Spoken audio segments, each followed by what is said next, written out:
Hello నమస్తే welcome to my channel గణితం bye Pritam. మన సెకండ్ సిరీస్లో 30th వీడియో వచ్చేసి ఏంటంటే basic problems on straight lines. So ఈ వీడియోలో మనము ఒక 4 to 5 ప్రాబ్లమ్స్ చూస్తాం మనం డిస్కస్ చేసిన కాన్సెప్ట్స్ నుంచి, ఓకేనా? సో మన ఫస్ట్ ప్రాబ్లం ఏందో చూద్దాం. Find the equation of line having theta అంటే ఏంది? ఇంక్లినేషన్. సో చాలామందికి టీటా అంటే అర్థం కాదు. సో సింపుల్గా మీకు చెప్పాలంటే theta is nothing but the angle made by the line with x axis is nothing but theta. So having theta is equals to 45 degrees and y intercept is -2. ఇంకో question ఇచ్చిండు, theta is equals to tan inverse 2/3, y intercept 3.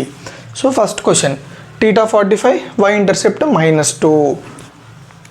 So మన దగ్గర ఏమేమి ఉన్నాయి? Theta inclination ఉంది and intercept ఉంది. So ఈ రెండింటిని యూజ్ చేసి మనం లైన్ ఈక్వేషన్ కనబెట్టవచ్చా? ఎస్. ఎట్లా? Slope intercept form. So slope intercept ఫామ్లో మనకి 2 టైప్స్ ఉంటాయి. సో ఇది ఏ టైప్? Equation of line having slope m and y intercept c is y is equals to mx plus c. సో ఇక్కడ మనకి ఏమి ఇచ్చిండు? y ఇంటర్సెప్ట్ ఇచ్చిండు అండ్ స్లోప్ ఇచ్చిండు. చాలామందికి డౌట్ వస్తుంది, స్లోప్ ఎక్కడ ఇచ్చిండంటే మనకి స్లోప్ ఫార్ములా ఏంది చెప్పండి? స్లోప్ని మనము m లేదా tan θ అనుకుంటాం కదా. So m is equals to tan θ కదా. సో మనకి టీటా ఇస్తే మనము tan ఆఫ్ టీటా చేస్తే మనకి m వాల్యూ స్లోప్ వచ్చేస్తుంది కదా. సో మనకి ఇండైరెక్ట్గా స్లోప్ ఇచ్చిండు, ఇంటర్సెప్ట్ ఇచ్చిండు. So m is equals to tan θ, m is equals to tan of theta ఎంత ఇచ్చిండు? 45 degrees. So m is equals to 1. c value ఎంత ఇచ్చిండు? ఇంటర్సెప్ట్ని మనం ఏమనుకుంటాం ఇక్కడ? c అనుకున్నాం చూడండి. సో c వాల్యూ ఎంత? Okay, c value okay -2. So substitute చేయండి. y is equals to mx, m value ఎంత? 1. So 1 into x plus c value ఎంత? -2. So y is equals to 1x plus whole bracket -2. y is equals to 1 into x plus into minus. So y is equals to x -2. తర్వాత నేను ఏం చేసిన? ఈ y ని తీసుకొచ్చేసిన. So x plus y వెళ్తే -y, x -2 is equals to 0. So అర్థమైపోయిందా? Next theta is equals to మనకి ఏమి ఇచ్చింది? tan inverse 2/3, y intercept 3. So ఇది కూడా సేమ్, మనకి ఇంక్లినేషన్ ఇచ్చిండు, వై ఇంటర్సెప్ట్ ఇచ్చిండు. సో ఏ ఈక్వేషన్ యూజ్ చేస్తాము? Slope intercept form. Y is equals to mx plus c. కానీ ఇక్కడ చిక్ ఏంటంటే మనకు టీటా ఎట్లా ఇచ్చిండు? tan inverse 2/3 అంట. సో ఎట్లా కనుక్కుంటామో చూడండి. m is equals to tan θ, m is equals to tan of theta ప్లేస్లో tan inverse 2/3 పెట్టినా. సో ఇది ఎవరైతే ఇన్వర్స్ ట్రిగ్నోమెట్రీలో కొంచెం గ్రిప్ ఉంటుందో వాళ్ళకి ఈజీగా అర్థమైపోతుంది. So tan inverse x is nothing but x which is nothing but 2/3. So c ఎవరికైనా అర్థం కాకపోయింది అనుకోండి, సింపుల్గా ఏం చేయాలంటే 2/3 పెట్టేసుకోండి m వాల్యూ డైరెక్ట్, ఓకేనా? సో c y ఇంటర్సెప్ట్ ఎంత? 3 కదా. So c is equals to 3. So y is equals to mx plus c, y is equals to m ఎంత? 2/3 into x plus c value ఎంత? 3. తర్వాత నేను ఏం చేస్తున్నా? ఎల్సిఎం తీసుకున్నా. y is equals to 3 into 3 9. So 2x plus 9/3. తర్వాత ఈ 3 ని పంపించుకుంటే 3y is equals to 2x plus 9. తర్వాత ఏం చేసినాము? ఈ 3y అనేది పంపించుకొని 2x minus 3y plus 9 is equals to 0. So క్లియర్గా అర్థమైందా? Next some. Find the equation of line passing through 5,4 1 parallel to 2x plus 3y plus 7 is equals to 0. 2 perpendicular to 2x plus 3y plus 7 is equals to 0. So 2 క్వశ్చన్లు ఉన్నాయి. So మనం first question solve చేద్దాం. ఏమంటున్నాడు? Find the equation of line. మనల్ని ఏం కనుక్కోమంటుండు? Line equation కనుక్కోమంటుండు. అది ఎట్లుందంటే passing through 5,4 ఎంత నుంచి పాస్ అవుతుంది? 5,4 నుంచి పాస్ అవుతుంది. Parallel to 2x plus 3y plus 7 is equals to 0. ఆ లైన్ అనేది 5,4 నుంచి పాస్ అవుతుంది అండ్ ఆ లైన్ వచ్చేసి 2x plus 3y plus 7 is equals to 0కి ప్యారలల్ ఉంది. సో ఇది ఫస్ట్ క్వశ్చన్. సో ఎట్లా సాల్వ్ చేస్తాము? మనం దీనికి కూడా ఒక ఈక్వేషన్ ఉంది, ఈక్వేషన్ లైన్ ఫామ్ ఉంది. ఏందది? చూడండి. Equation of line passing through ax1y1 and parallel to ax plus by plus c is equals to 0 is a into x minus x1 plus b into y minus y1 is equals to 0. So ఇట్లాంటి దానికి కూడా మనకు equation ఏమంటారు? Equation form ఉంది. So ఇక్కడ A B అంటే ఏందో చాలామందికి తెలియదు.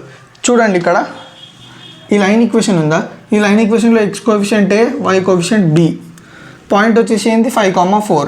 సో a ఇంటూ అంటే a ఎంత 2 ఇంటూ x మైనస్ x1 అంటే x మైనస్ x1 వాల్యూ ఎంత 5, 2 into x minus 5 plus b into y minus y1 అంటే b ఎంత ఇక్కడ చూడండి 3 into y minus y1 value ఎంత 4 is equals to 0. So 2 into x 2x 2 into minus 5 minus 10 plus 3 into y 3y 3 into minus 4 minus 12 is equals to 0. Solve చేస్తే 2x plus 3y minus 22 is equals to 0.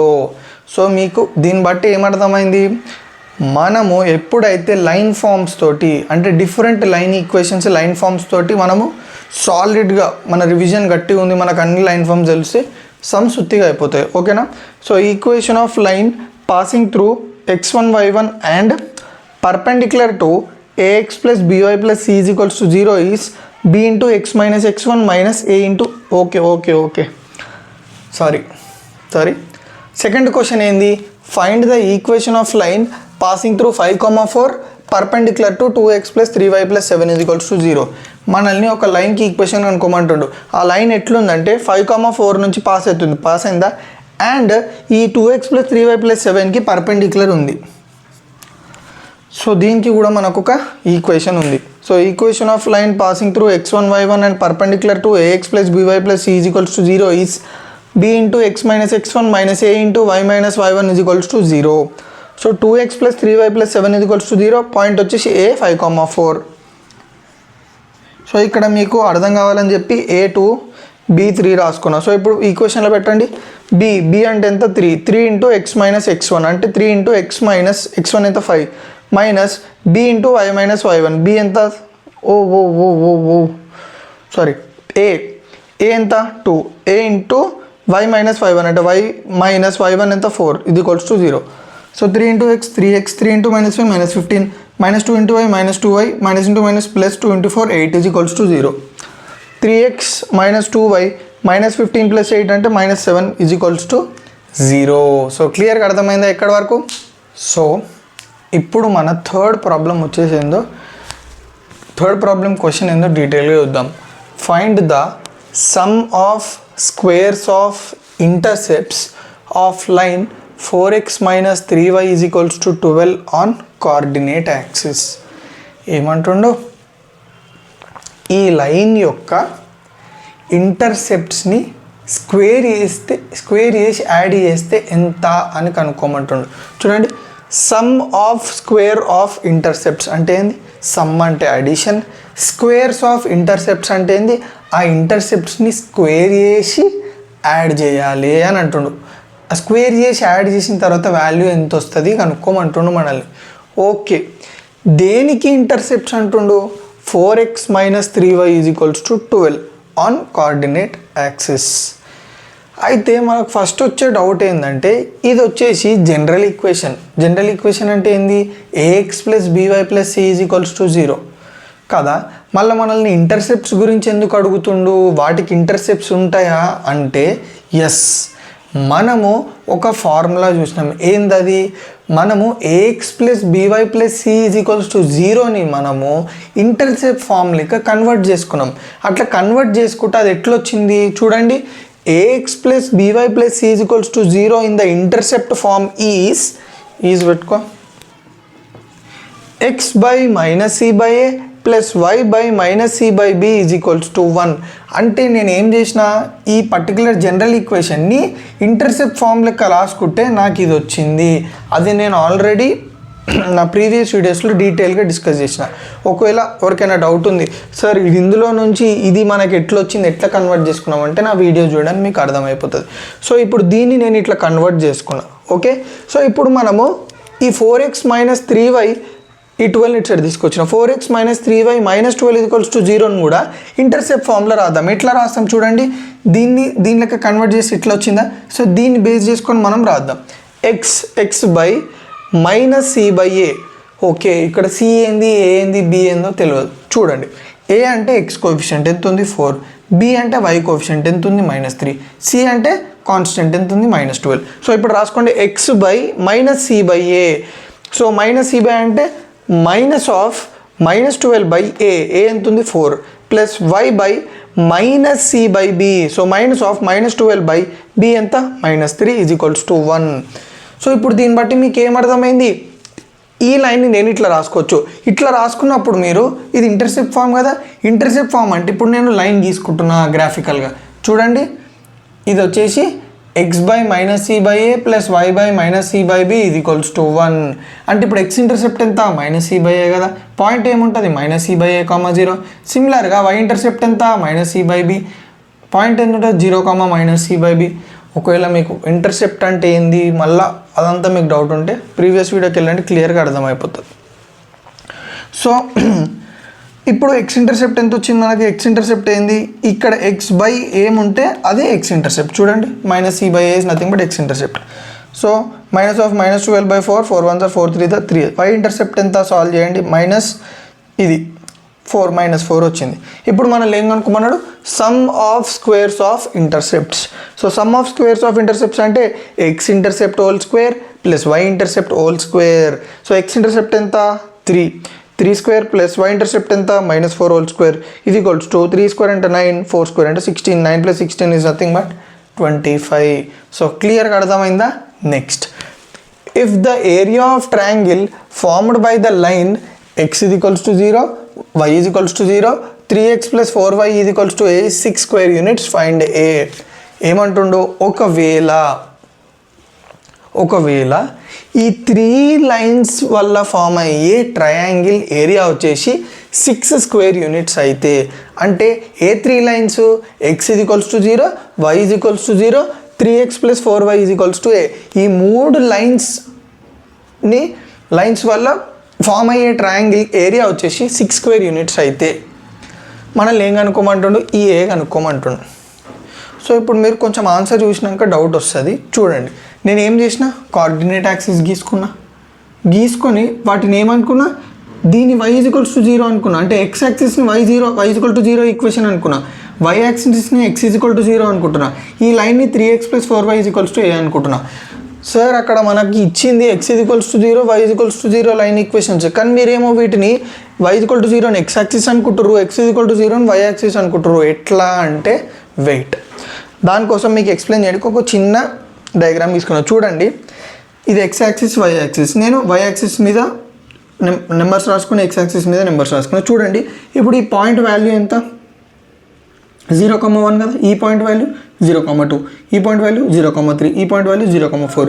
మీరు గమనించండి, y axis మీద మీరు ఏ point అన్నా తీసుకోండి, ఆ పాయింట్లో మనకి డెఫినెట్గా x 0 ఉంటుంది. చూడండి, ఈ 4 పాయింట్లలో మీరు చూసుకోండి, అన్ని y యాక్సిస్ మీద ఉన్నాయి కదా, ఆ పాయింట్స్ అన్నిట్లో x 0 ఉందా లేదా, అంటే దాని అర్థం ఏంది, డెఫినెట్గా y యాక్సిస్ మీద x పాయింట్స్ 0 ఉంటాయి. అంటే నేను ఈ y యాక్సిస్ ఈక్వేషన్ని x = 0 అనుకోవచ్చా లేదా, ఎందుకంటే y యాక్సిస్ మీద ఎప్పుడు x 0 ఉంది కాబట్టి నేను డైరెక్ట్ y యాక్సిస్ని నేను x = 0 అనుకుంటా, సింపుల్. ఇప్పుడు y యాక్సిస్ విషయానికి వద్దాం. ఇప్పుడు x యాక్సిస్ విషయానికి వద్దాం. ఇప్పుడు చూడండి, 1 2 3 4 ఉన్నాయి. ఇప్పుడు నేను ఈ పాయింట్ అనుకుంటున్నాను, ఎంత ఈ పాయింట్ 0,1, ఈ పాయింట్ ఎంత 0,2, 0,3, 0,4, 0,5. మీరు గమనించండి, 5 పాయింట్స్ గమనించినట్టయితే మీకు ఏమర్థమైంది, ఈ అన్ని పాయింట్స్లో మనకి పెద్ద మిస్టేక్ చేసిన బ్లండర్. చూడండి, ఇప్పుడు ఇట్లాంటివి చేస్తుంటాను. 2,0, 3,0, తొందరలో 4,0, 5,0. మీరు గమనించినట్టయితే ఈ అన్ని పాయింట్స్లో మనకి y అనేది 0 ఉంది. అంటే దీన్ని బట్టి మనం ఏమర్థం చేసుకోవచ్చు, మనకు ఒకవేళ x యాక్సిస్ ఈక్వేషన్ అడిగింది అనుకో, సింపుల్గా x యాక్సిస్ మీద y పాయింట్ 0 ఉంటాయి కాబట్టి నేను y = 0 అంట, y యాక్సిస్ మీద x పాయింట్ 0 ఉంటాయి కాబట్టి x = 0 అంట. సో అట్లా మనము కోఆర్డినేట్ యాక్సిస్ని y = 0, x = 0 అనుకుంటున్నాం. క్లియర్గా అర్థమైందా. సో ఇది y యాక్సిస్, ఇది x యాక్సిస్, అండ్ లైన్ ఏమన్నాడు, 3x + 4y = a. 3x + 4y = a coordinate axis తోటి ట్రయాంగిల్ ఫామ్ చేసింది. ఆ ట్రయాంగిల్ ఇది మనకు ఆల్రెడీ తెలుసు. Area of triangle formed by line ax + by + c = 0 with coordinate axis is c² / 2 mod ab. ఆ formula మనకు already తెలుసు. సో చూడండి. కానీ మనకి already area of triangle value ఇచ్చేసిండి ఎంత 6 square units. So c²/2 mod AB. So okay, దీని ముందు మనం స్టేట్మెంట్ చదువుదాం. Area of triangle formed by 3x + 4y - a with coordinate axis is 6 square units. అంటే దాని అర్థం ఏంది, c²/2 mod A = 6 అని అర్థం. సో c ఎంత చూడండి, ఈ లైన్లో మనకి కాన్స్టెంట్ ఏముంది -a, that will be c. a3 b4. So c² అంటే ఏంది -a² / 2 × mod AB. AB ఎంత, a value 3, b value 4. So 2 mod 3 × 4 = 6. a², 2 3 = 6, 6 4 = 24. 24 × 6. a² = 6 × 24. a² okay 6 × 24 అంటే 144. స్క్వేర్ అటు పంపిస్తే root. a = √144 which will be = 12. So క్లియర్గా అర్థమైందా? So కొంతమందికి ఈ ఫార్ములాస్ ఏంది ఇదంతా ఏంది అనిపిస్తుంది. మీరు అట్లా మీకు అనిపిస్తే నేను ప్రతి ఒక్కటి ఒక ప్రొసీజర్లో స్టెప్ వైజ్గా ఫార్ములాస్ చెప్పి వాటికి ఎగ్జాంపుల్స్ ఇచ్చి ఆ ఫార్ములాస్, ఆ ఈక్వేషన్స్, ఆ లైన్ ఫార్మ్స్ లేకపోతే ఫార్ములాస్ అన్నీ అయిపోయిన తర్వాత వాటికి సంబంధించిన ప్రాబ్లమ్స్ చెప్పి అట్లా ఒక ప్రొసీజర్లో వస్తున్నా. సో మీరు నన్ను ఫస్ట్ నుంచి ఫాలో అయ్యారు అనుకోండి, ప్రతి ఒక్కటి మీకు క్లియర్గా అర్థమవుతుంది. ఓకేనా? సో నా వీడియో ఏమైనా మీకు కొంచెం యూజ్ అయితే తెలుసు కదా ఏం చేయాలో. రైట్.